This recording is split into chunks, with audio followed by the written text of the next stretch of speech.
Bankia patrocina Millennium.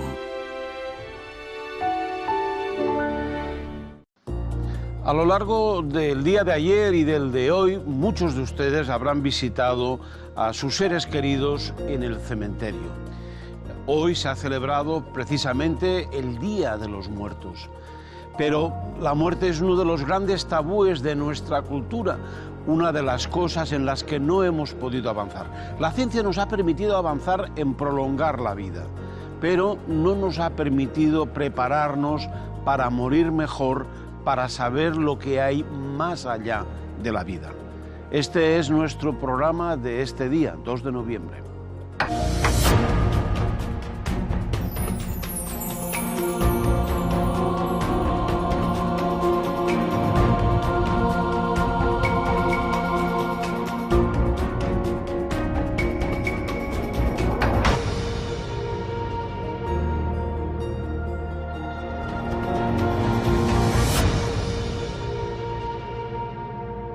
El autor de este libro, que se llama El tiempo del loto, y que está editado por una buena editorial de Barcelona que se llama Coma Negra, es Tiubunak, que está aquí con nosotros. Nació en Bangkok, alterna su tiempo entre Cataluña y Tailandia, donde trabaja activamente en una fundación dedicada a cuidar y acoger enfermos en fase terminal, personas con SIDA y niños de los arrabales de Bangkok. Y él, yo no sé si se le puede decir así, es un experto o un especialista, alguien que sabe mucho de la muerte. ¿Cómo se puede ser experto en la muerte si uno no ha pasado por ese trance? Sí, bueno, yo no me describo como experto de nada, ¿no? Son otros que me describen así, experto, porque en el terreno, en el territorio de la muerte, no hay expertos, ¿no? Hay simplemente gente que tiene experiencia. Experiencia tengo, ¿sabes? Pero voy aprendiendo, siempre voy aprendiendo. Entonces no soy experto, ¿no? Pero de mis experiencias trabajando en un hospice y trabajando como acompañante de gente que requieren acompañamiento, he ido aprendiendo muchas cosas que ahora voy compartiendo con otros. Por ejemplo, cómo acompañar, cómo estar al lado de alguien que está en crisis, que tiene miedo, que tiene dudas, que tiene que arreglar cosas pendientes antes de marchar de esta vida, y también cómo acompañar a sus familias, ¿no? a vivir este momento y el duelo y la pérdida, etc.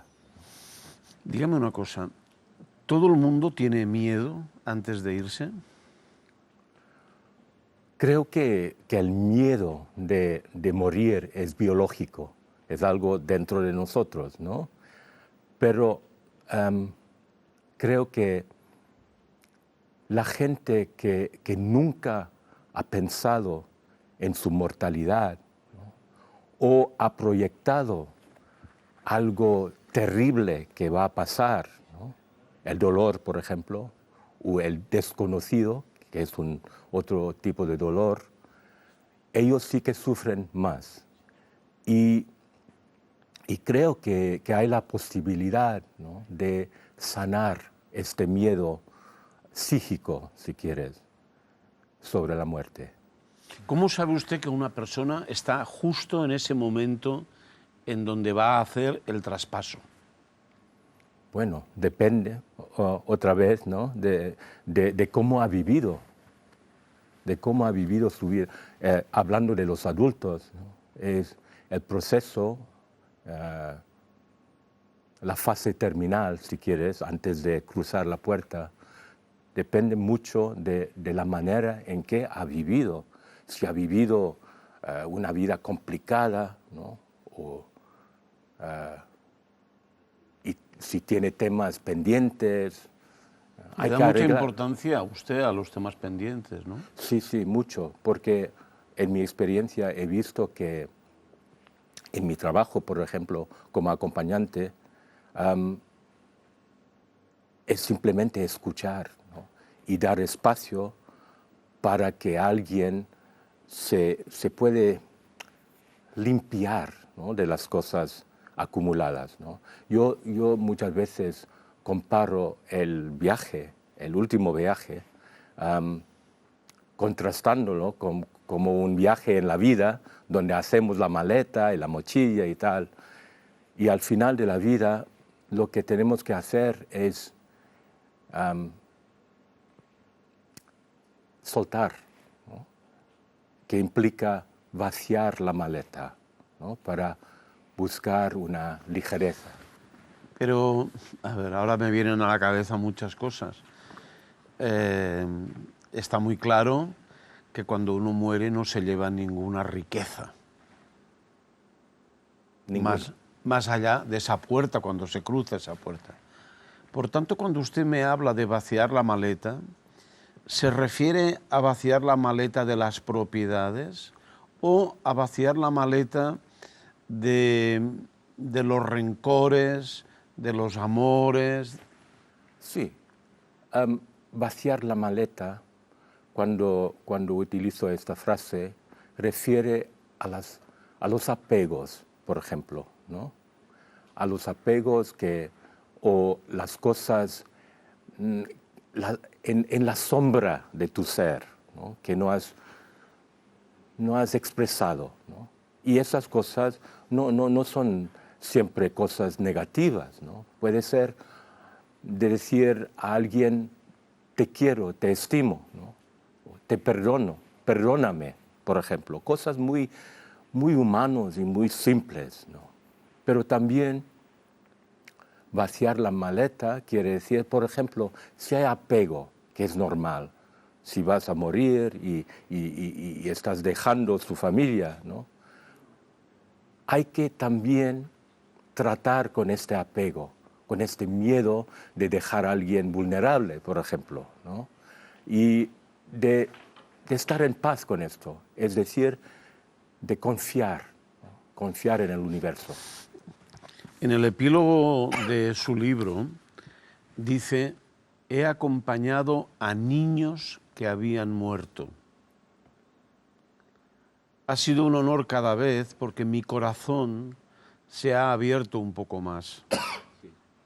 Junto a la tristeza llega una conciencia de la extrema fragilidad de la vida y de la sacralidad del tiempo que tenemos para vivirla. Hay varias cosas que me llaman la atención. Dice, he acompañado a niños que habían muerto. Por tanto, ¿habían muerto antes o usted les acompañó en el...? No, yo les acompañaba, ¿no? Pero en parte porque son niños en el hospicio donde trabajaba, son niños que la mayoría de ellos habían conocido la muerte de sus padres, ¿no? Porque fue su madre que infectaba. Y por eso, cuando digo habían muerto, habían conocido la muerte. Bien. Habían conocido como algo muy íntimo. Y eso, el estar con ellos, le abre su corazón. Sí, abre a mí, ¿sabes? Porque la transformación que han vivido, ¿no? Es muy impactante. ¿Cuáles son las últimas palabras de alguno de estos niños? Otra vez, cada caso es distinto, pero... Alguno, por eso le pregunto... Por ejemplo, en varios casos, ¿no? que quedan en mí,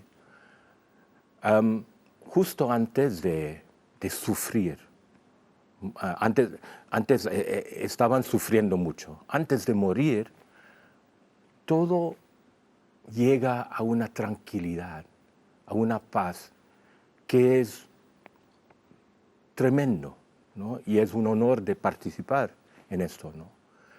Y varias veces miran en el rincón, ¿no?, de la sala, y yo me atreví varias veces de decir, han venido por ti, simplemente porque hay una presencia, había una presencia, y ellos dicen que sí, y después se mueren. Y esto es tan impactante que nunca más tienes dudas, ¿no? No es cuestión de creencia, ¿no? Es algo que es compartido, ¿no? Y la experiencia más cercana, ¿no?, a esto es el nacimiento, ¿no? Yo he asistido en el nacimiento de mis hijos, de mis nietas y tal, y fue algo energéticamente que pasó muy similar. ¿Usted cree que en el momento de nacimiento a los bebés, a los recién nacidos, alguien les acompaña? Algo les acompaña, alguien no, algo. Bueno, yo he dicho alguien simplemente para hacer más. Y que en el momento de la desaparición también hay algo o alguien que viene a buscarles. Algo, pero puede ser alguien, algo encarnado, si quieres, ¿no? De esto estoy totalmente convencido. Lo dejamos sí. Ahora, vamos a ver el reportaje y volvemos después y seguimos con esas explicaciones que a mí me parecen interesantes, muy interesantes. El doctor Miguel Ángel Pertierra vivió hace años lo que se conoce como una ECM, una experiencia cercana a la muerte. Fue en el 2007 tras un accidente de tráfico que casi le cuesta la vida. En el quirófano del Hospital de Málaga, al que le llevaron de urgencia y donde tantas veces él mismo había operado, perdió la consciencia.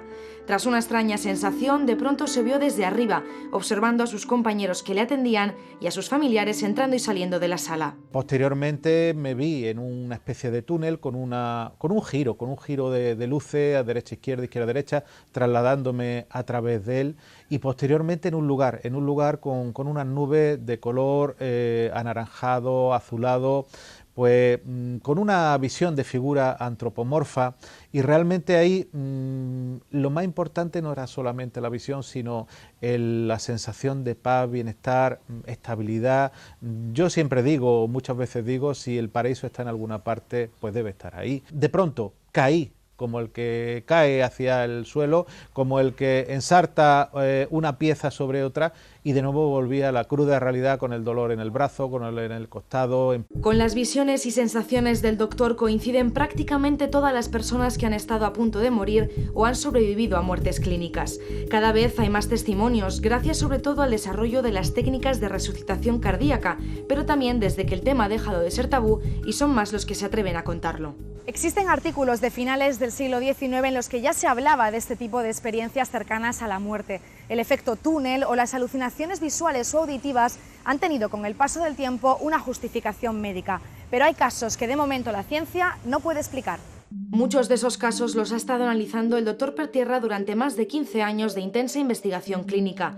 En el libro La última puerta, donde también relata su experiencia, recopiló alguno de ellos. Hubo, por ejemplo, uno donde en el estrés que produce cuando llaman a un familiar y te dicen, mira, esta persona ha tenido un accidente muy grave, pues una madre y un hijo empezaron a recoger las cosas, el hijo cayó, se hizo una brecha, y bueno, cuando el paciente empieza a despertarse, lo primero que pregunta, ¿cómo está su hijo? Otro de los casos es la interpretación de un material que tenemos nosotros específico en quirófano, como es una pinza trivalva, de las cuales hay 3, 4, 5 en el hospital, que muchas veces ni los mismos especialistas de otras especialidades la conocen, y la persona te lo describen perfectamente esa pinza. Incluso te describen el color de una aguja que le introdujimos en el costado del pulmón derecho para poder expandirla de un color naranja, cuando esa persona pasaron varias horas antes de despertarse. ¿Deberíamos tal vez resignarnos a que hay cosas que simplemente no tienen ni tendrán explicación? ¿Existen argumentos suficientes para afirmar que la muerte no es el final? Y de ser así, ¿qué hay más allá de la vida? A Thieu Bournag ya le han conocido en la primera parte, es el autor del Tiempo del Loto, con un subtítulo más que interesante, La energía mágica que nos permite superar cualquier pérdida en la vida. En la entrevista, en la primera parte, él hacía referencia a dos autores que él comparte, que son Peter y Elizabeth Fenwick, autores de El arte de morir, y este libro del holandés Pim van Lommel, que se llama Más allá de la vida. Ambos libros han sido editados por Atalanta. Y seguimos con nuestros invitados. Doña Luján Comas, médico, anestesista especializada en cirugía cardíaca. Después de 32 años como anestesióloga, dejó el hospital para dedicarse a la medicina holística. Ha publicado junto a Angie Carmelo este libro que se llama Existe la muerte, ciencia, vida y trascendencia, editado por Plataforma Editorial. Tenemos más, tenemos al señor Vicente Arráez, médico, especialista en medicina intensiva, responsable de la unidad, no de la Universidad de Trasplantes, del Hospital General Universitario de Elche, responsable del programa de donación en muerte cardiocirculatoria de la Comunidad Valenciana, organizador de las jornadas internacionales sobre la muerte y el morir. Y tenemos también al señor Francisco Javier. José. Francisco José Rubia, neurofisiólogo, catedrático emérito de Fisiología Humana de la Universidad Complutense, especializado en fisiología del sistema nervioso, campo en el que ha dedicado más de 40 años. Es miembro numerario de la Real Academia de Medicina y ha publicado, entre otros, dos libros que tenemos aquí. Uno que se llama El cerebro espiritual, editado por Fragmenta, y otro libro editado por Dracontos que se llama La conexión divina, la experiencia mística y la neurobiología. Yo quiero saber cómo es esa conexión. Pero estamos todos, ustedes los cuatro se conocen también bien, y yo creo que podríamos aportar a nuestros espectadores más información de esos temas que se han quedado en la primera parte. Estoy pensando en eso del túnel, que es un tópico ya, porque todos los cineastas, cuando tienen que representar la muerte, el túnel está. Él ha dicho la puerta mágica, que no sé, o la puerta, que en las películas no se ve esa puerta que se abre o que se cierra, pero ha hecho alusión también a que alguien o algo va a buscar a los que tienen que morir o van a morir. ¿Sus experiencias son similares a la suya o simplemente piensan lo contrario? Bueno, yo pienso exactamente igual. Yo creo que nunca te mueres solo. Siempre vienen energías conocidas hacia ti que te ayudan a hacer el paso.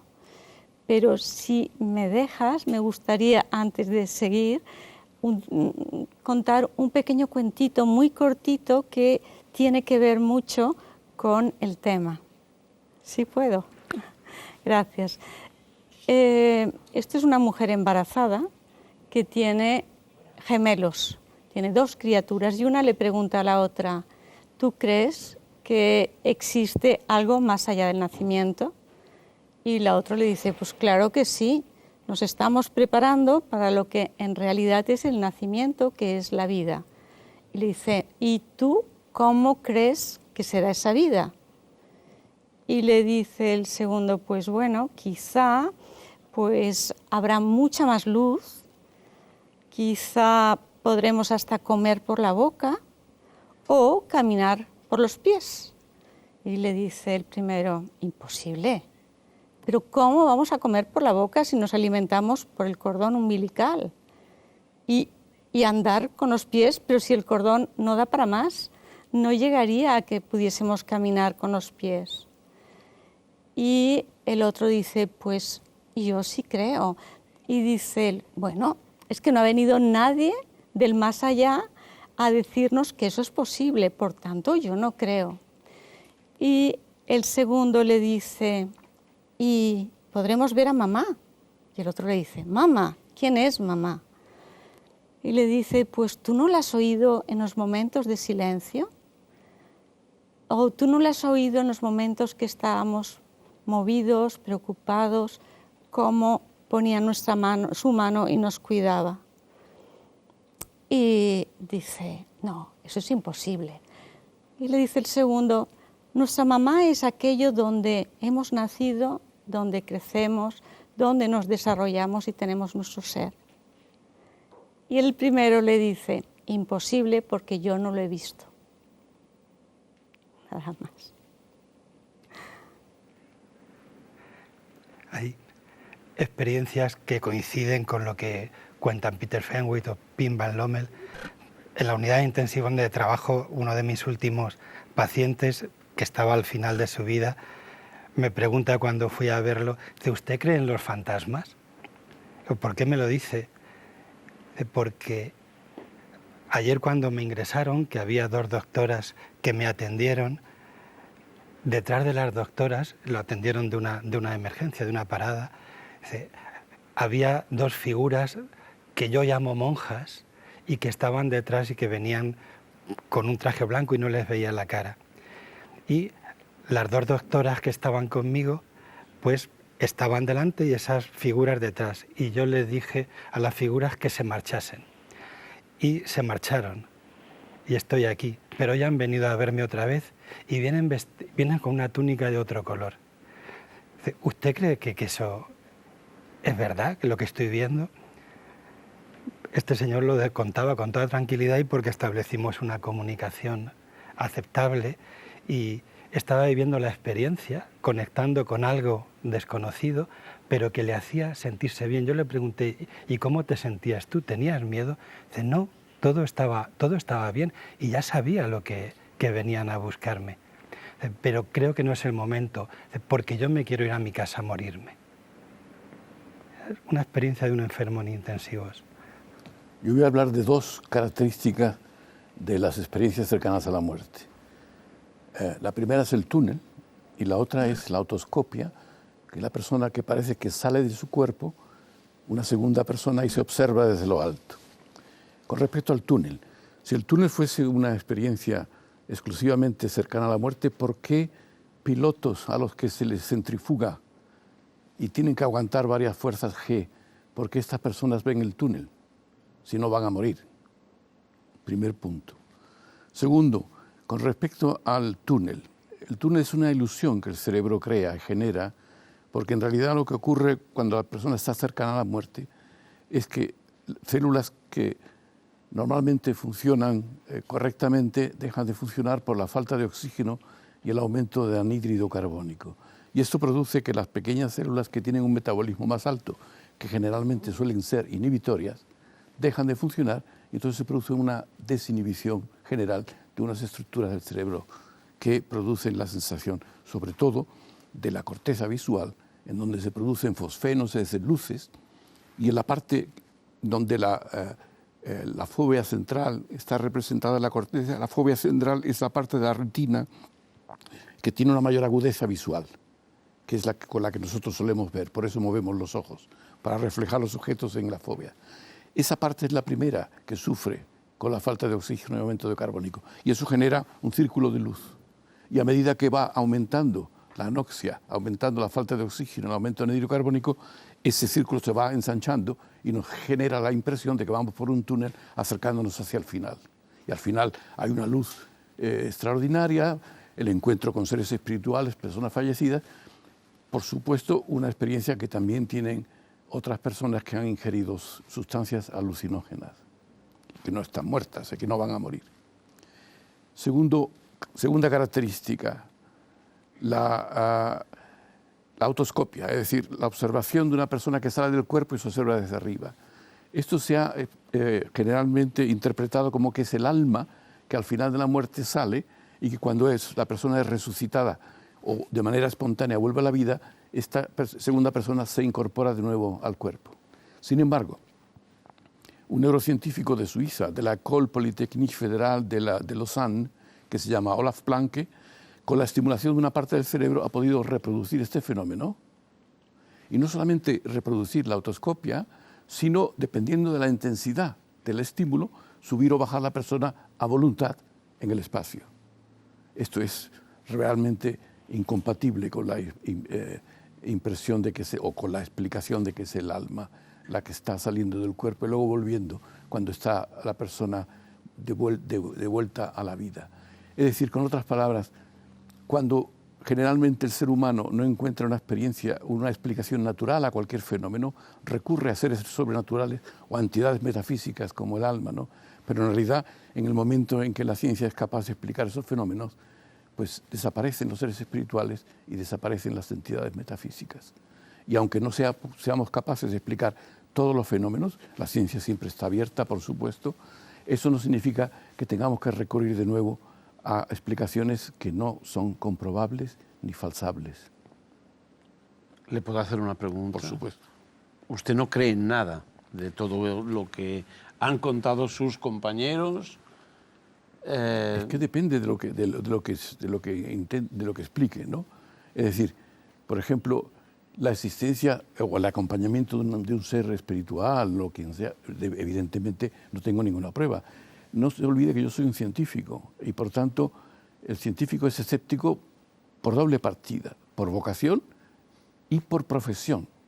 Y hasta que no se demuestre experimentalmente la existencia de estos seres sobrenaturales que acompañan al que se está muriendo, pues evidentemente no puedo decir que crea en ellos.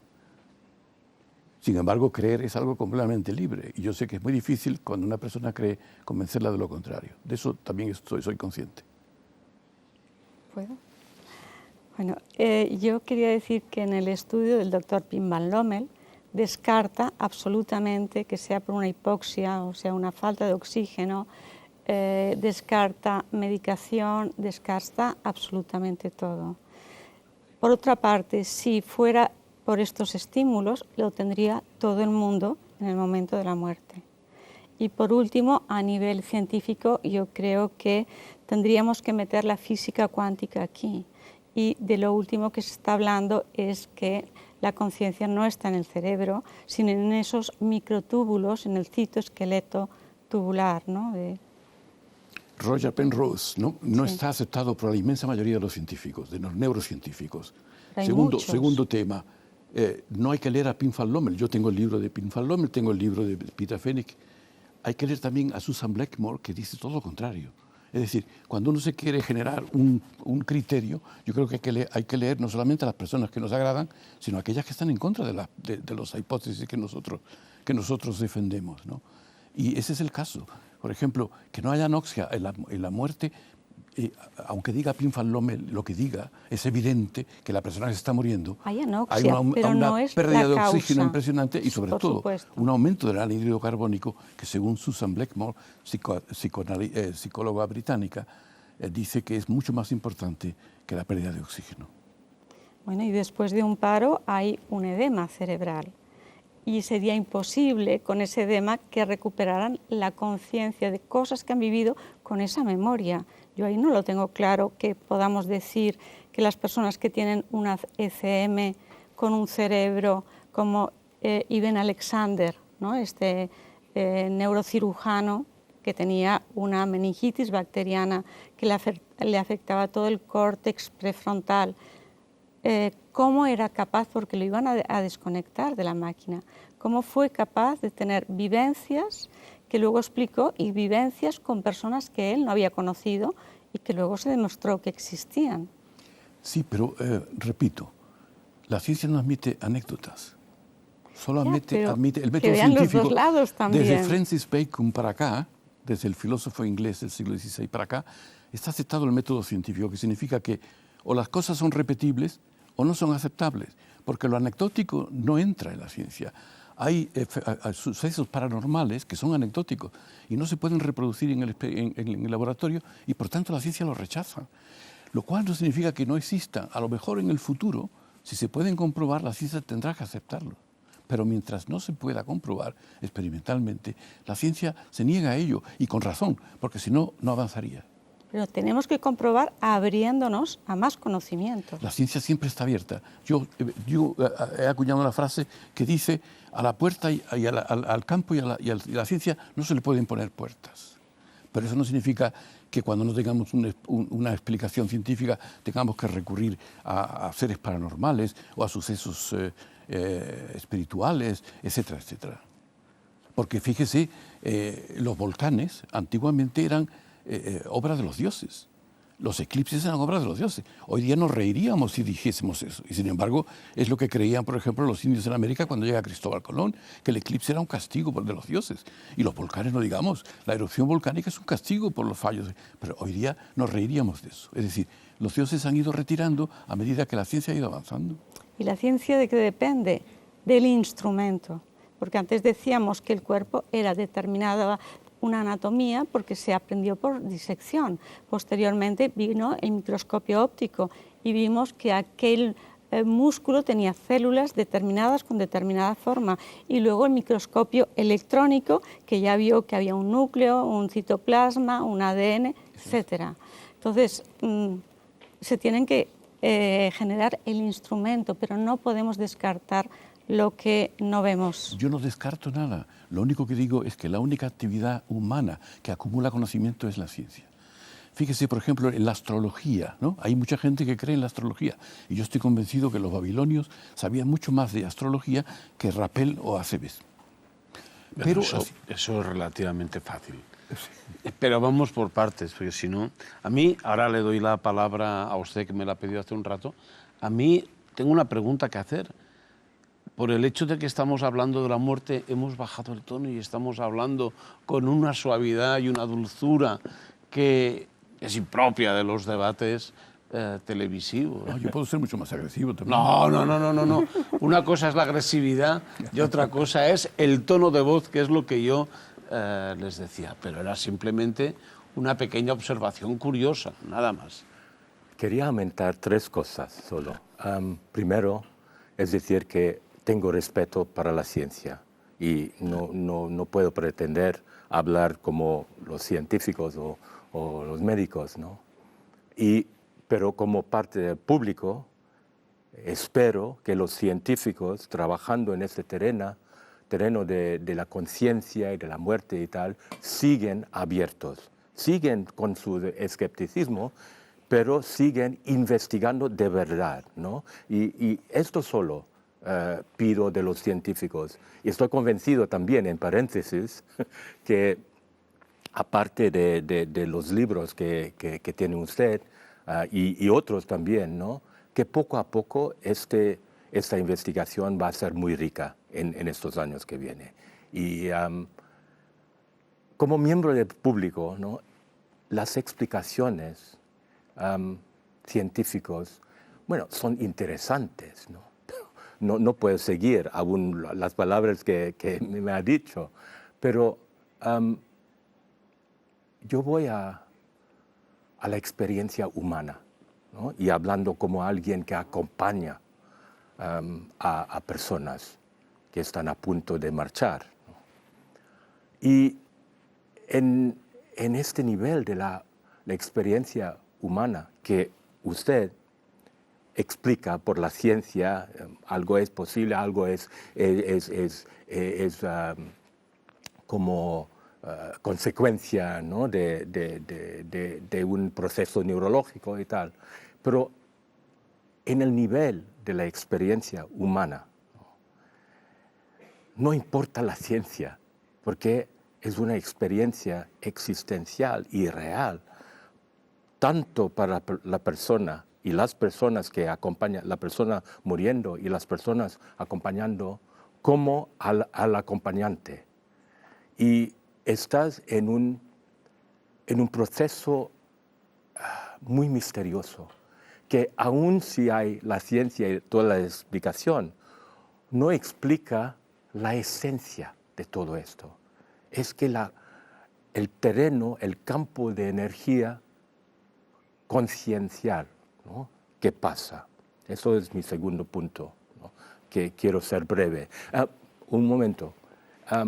Y al final, ¿no?, y no es broma esto, no es broma, vamos allí, tarde o temprano, ¿no?, sabremos algo, ¿vale? Entonces, más que escepticismo de usted, mi sugerencia es un agnosticismo, ¿no? Si su ciencia ahora te dice, no es posible, por ejemplo, que el alma, a mí la palabra alma tiene bagaje, ¿no? Entonces yo prefiero un término que viene de mi cultura, viñana. Viñana es la esencia energética, ¿no?, que tiene esto como su casa temporal, que se separa y se libera, que suelta del cuerpo al momento de morir. Pero creo que esto para mí como acompañante es tan obvio, ¿no? Y de vez en cuando yo estoy impaciente de estar ahí para saber, ¿no?, sin especular dónde vamos, pero de vivir este momento de liberación también. Y entonces mi último punto es esto, ¿no?, que tarde o temprano vamos allí, a pesar de la ciencia, creencias también religiosas y tal, ¿no?, vamos a experimentar por nosotros mismos lo que quiere decir. Me deja que le dé la palabra al doctor Arráez.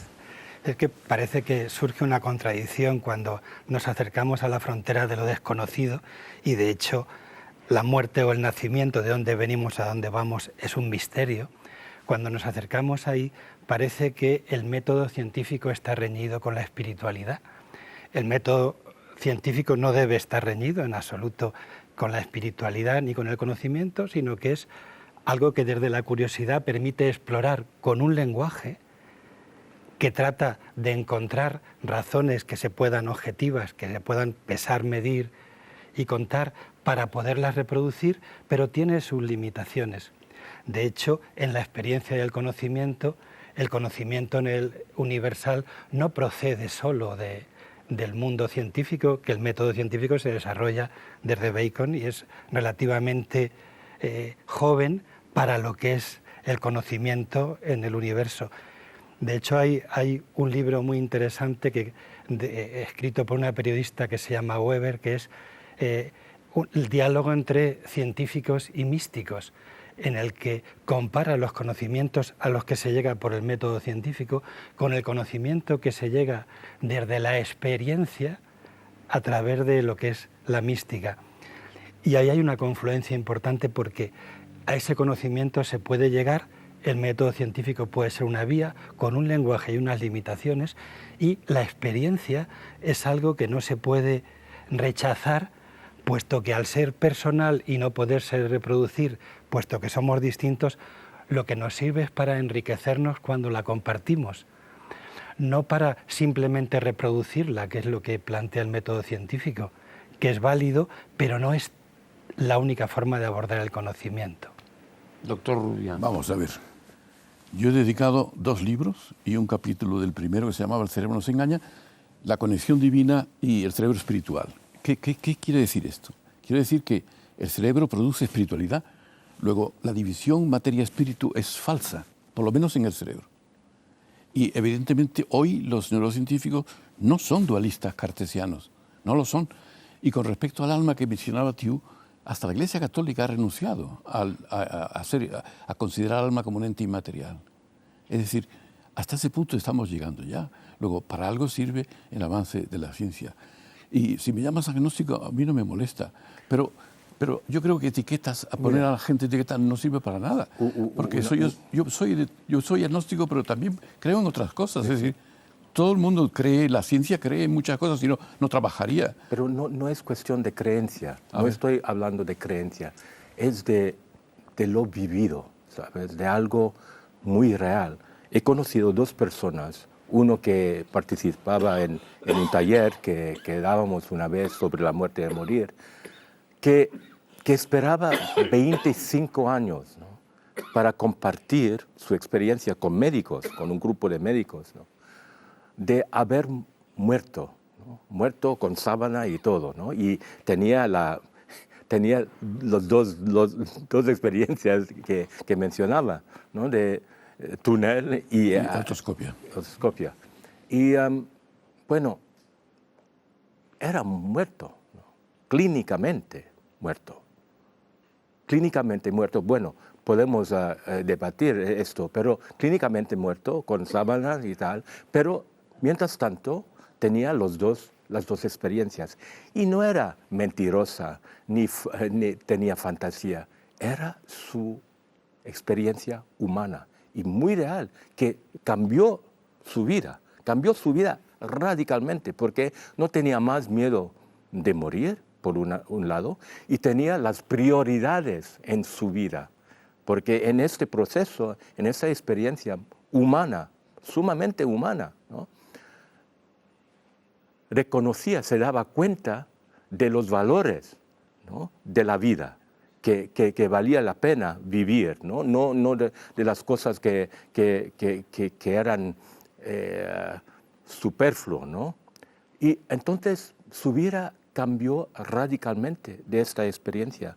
Y tardó 25 años simplemente porque cada vez que empezó a hablar con los médicos primero, ellos rechazaban su explicación diciendo es una anomalía, ¿vale?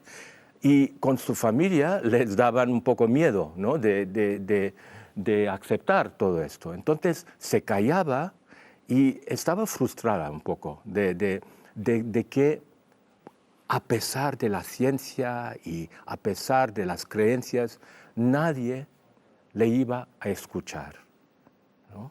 Y fue para ella una experiencia totalmente real y transformadora. Mira, todo lo que produce el cerebro es real para la persona que lo experimenta. Eso es sin duda. Ahora bien, cuando dices clínicamente muerto, ¿qué significa? Si el cerebro no funciona, no tiene esas experiencias. Olvídate de eso. Si el cerebro no funciona, eso no es hay experiencias. Punto clave. Y el túnel y la autoscopia se producen también por la ingestión de sustancias alucinógenas.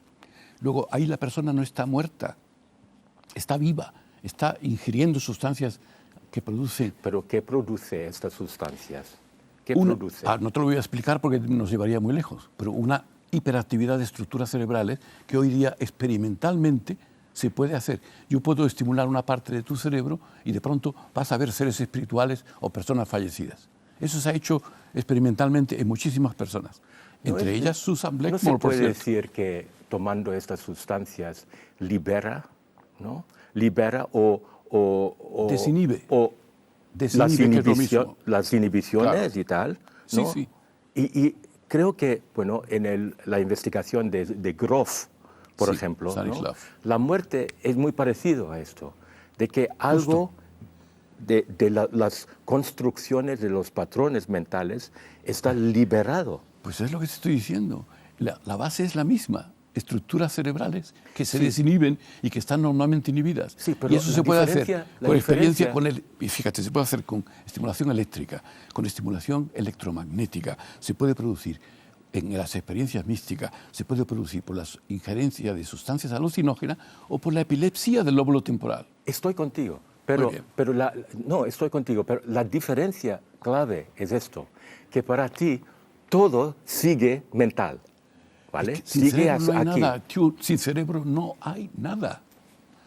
No hay nada. Las experiencias son cerebrales. Clave. A mí me llama mucho la atención las personas que dicen, no la acepto. Hay una vida después de la muerte. Pero ¿cómo? Y además yo voy a tener la conciencia que tengo ahora sin cerebro. Imposible. Eso es imposible.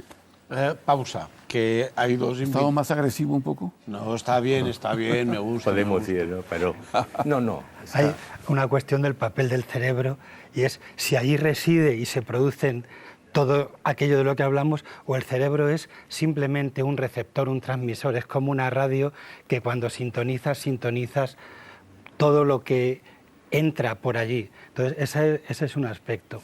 Otro aspecto es que fácilmente entramos en la discusión de fenómenos concretos para analizarlo y perdemos probablemente de vista el punto esencial de lo que es el sentido del final de la vida y la esencia de lo que ocurre allí, la esencia de transformación de un ser biológico limitado e impermanente que vive una etapa de pérdida de su biología y que la muerte, con toda la curiosidad que nos mueve a nivel científico o espiritual, es algo que nos sirve para aprender a vivir. Y ese quizás sea el punto, ya no tanto de meternos en el territorio que es desconocido para todos y que puede entrar en el territorio de las creencias o puede entrar en el territorio de lo científico. La clave es qué ocurre ahí y para qué, cómo lo podemos utilizar como aprendizaje. Nos quedan 10 minutos para eso. A mí me gustaría oírles en ese punto que usted ha dicho, si los demás también están de acuerdo, en la muerte como aprendizaje de la vida. No, sin duda, ¿por qué no? Claro que sí, claro. Tú también. Yo les dejo, porque yo sí que no sé explicar. La vida, una vida rechazando o huyendo de la mortalidad, es una vida, para mí, una vida incompleta, ¿no? Y tiene muchas consecuencias, ¿no? y implicaciones. Y una vida que integra la mortalidad, ¿no? es algo que puede ser muy transformador. Otra forma de acercarse a hablar de la vida o de la muerte es que siempre hablamos de la muerte como una frontera en la que lo desconocido está más allá. Y quizá la experiencia es que la muerte es todo lo que hemos perdido ya y que no vamos a volver a vivir. Y en ese punto, el presente, aceptando todas las pérdidas y aceptando que todo se ha muerto, es el momento en que desde la creatividad creamos la vida. La vida es lo que está justo detrás de la muerte, viviendo cada instante plenamente, aceptando lo que hemos perdido y proyectándonos desde la creación. En agosto fue concretamente, leí una cosa que me llamó mucho la atención y es una cita, un capítulo de los franceses, que ya saben que son todos aficionados a hacer cosas que a mí me parecen sorprendentes, como la historia de los aniversarios, una historia sobre los aniversarios. Cuentan que ellos creen que no tiene, ese señor que no creía que tenía que celebrarse los cumpleaños desde que naces, sino que los cumpleaños son a partir de que mueres, porque es cuando entras en la vida eterna. Y celebraban pues que tiene 10 años, que hace 50 años murió, que hace 70, porque se pasaron a esa vida eterna. ¿Usted se refiere a eso? Quería aumentar con esto de que celebrar, ¿no? los aniversarios, ¿no? Es algo impuesto culturalmente. En mi país, en mi cultura, por ejemplo, en mi generación había muy poca gente que celebraba por saber que es todo algo que impones en la vida. La vida y la muerte van juntos. Y ahora me atrevo a utilizar un término científico y médico y medical, ¿no? Que es apoptosis, porque yo encuentro a gente que me dice: a mí no me gusta este tema, yo voy a tratar con el tema cuando me llega, ¿no? Esto es totalmente irreal, porque en la medicina, por ejemplo, hay el término apoptosis. Apoptosis es griego, que en el griego clásico quería decir el momento cuando la hoja... Muerte celular. Sí, y eso es la muerte de las células, que vivimos cada día, millones y millones. Entonces, de decir que la muerte es algo que nos espera más adelante, ¿no? En un término, en un nivel, sí, pero en el nivel de la realidad de nuestra biología, no, porque estamos cambiando, transformando, muriendo cada día. ¿Qué alivia más el miedo? ¿El pensar que vamos a gozar o sufrir dependiendo de si vamos al cielo o al infierno? ¿O el saber que una vez que estemos muertos y el cerebro no funcione, ya no sentimos nada? Porque decir que vamos a gozar y sufrir sin cerebro es una tontería desde el punto de vista científico. Bueno, volvemos al mismo tema. No, es cierto. Sí, bueno, no hay conciencia sin cerebro. Para ti Hombre, es el cerebro. ¿vale? No, pero ¿cómo para mí? Para mucha gente. Es Sí, decir, para mucha gente. Y hay mucha Pero no gente para que mí. pero no. escucha, para gozar o para sufrir necesitamos estructuras cerebrales. Si no, no hay gozo ni sufrimiento. Yo puedo destruir determinadas estructuras y se acabó el sufrimiento o se acabó el gozo. Luego, por tanto, ¿cómo puedo esperar gozar y sufrir tras la muerte cuando no hay cerebro? Es absurdo completamente. Nonsense. Y es cierto que no habrá ni gozo ni sufrimiento cuando no hay cerebro, porque estamos hablando de los fenómenos de la percepción. Menos mal, pero Vicente. más allá de la percepción y de la estructura mental o cerebral, podemos hablar de un nivel de conciencia que lo engloba todo. Y que cuando se entiende el cerebro como algo en donde reside la mente, eso son solo o funciones o estructuras, pero no se puede quedar todo en una función concreta. Todo eso está... Yo no te quiero quitar la ilusión, así que Yo partamos de estoy ese punto. plenamente de acuerdo con Vicente y yo, refiriéndome a lo que tú has dicho, diría que es muy importante poner el concepto de mente y de muerte en tu día a día. Cada noche es como un morir e intentar hacer el día de la mejor manera posible con tu máximo de coherencia y viviendo el presente como su nombre indica, como el regalo que es, un presente. Pero si yo coloco la muerte en mi día a diario, eso se llama necrofilia. Yo no soy necrofílico. Es más, ojalá que me olvide de ello hasta que llegue el momento. O se llama oportunidad de, aceptando la pérdida, crear la vida. Es amar la vida y celebrar y respetar a otros y gozar, ¿no?, de ser vivo, sabiendo que somos mortales. Sabiendo que luego no vas a poder gozar porque no tienes cerebro. Bueno, volvemos a este punto. Eso también hay muchos experimentos, como todo en la vida hay. El que quiere buscar una cosa encuentra muchos pros hacia esa cosa, el que quiere la otra. Bueno, pero eso no es ciencia, eso es otra cosa. Pero hay experimentos con ratas que les han quemado todo el cerebro y siguen haciendo lo mismo, porque se conectan con el campo cuántico. Si está conectado todo el cerebro no pueden hacer nada.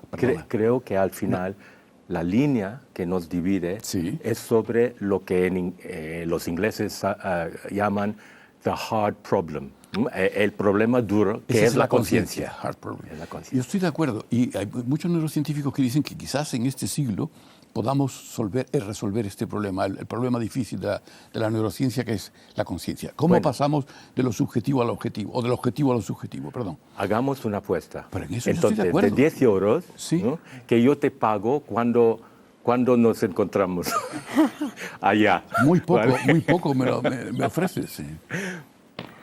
Hay fenómenos en el cerebro, además, que van más allá de la dimensión de una estructura personal y concreta, Pero perdona, Vicente, que además supone la posibilidad de aprender. De cosas inexplicables. Claro. Por supuesto. Afortunadamente, todo lo que nos queda por explicar se puede abordar con el método científico. La cuestión es que hay más formas de llegar al conocimiento. El morir como experiencia, y que nos conecta con la impermanencia y con elementos como la humildad, como el abordaje de la curiosidad, es algo que nos va a permitir entrar en esa dimensión también desde lo que llamamos intuición, que parece que está reñido con todo lo que nos entra por los sentidos y con el método científico, y que es una forma de abordar el conocimiento por una conexión directa con algo que está ahí. Mucho de lo que llamamos aprender es un fenómeno que solo es reconocer lo que ya sabemos, mucho más que recibir información que somos capaces de computar. El conocimiento no es tanto aprendizaje, sino desaprender a todas las dificultades, todas las capas que nos hemos ido construyendo. opinable. Se nos han pasado los 10 minutos de corrido. Yo estoy aquí encantado escuchándoles, pero esto es limitado. Les propongo una cosa, que dentro de unas semanas, un par de meses, nos veamos otra vez y hablemos del cerebro y hablemos de la conciencia. Muy bien. Pero no me lo digan en ese tono tan serio. No, encantado. Si yo he dado una conferencia sobre la conciencia. Lo sé. Yo quisiera darles las gracias, pero también me gustaría felicitar a otra persona. Hoy nuestro realizador habitual, David, no está, tenía otras obligaciones y le ha sustituido Gustavo Jiménez, al que le doy las gracias por realizar este programa. Pero también quiero felicitarle porque le acaban de dar un premio de una serie de esta casa, de la 2, que se llama Imprescindibles y que a mí me parece que, aunque unos son mejores que otros, son documentales francamente interesantes. Él hizo un documental sobre Gervasio Sánchez dentro de ese Imprescindibles, que es el que ha salido premiado. Por tanto, felicidades y espero que nos invite a algo una vez terminemos de grabar eso y no me pegue porque me haya excedido y luego tengo que ir al montaje para meterlo en cintura. Gracias, insisto, a todos ustedes. Hablaremos en su día del cerebro y de la conciencia y, por supuesto, a todos ustedes que están siguiendo el programa. Hasta la próxima semana.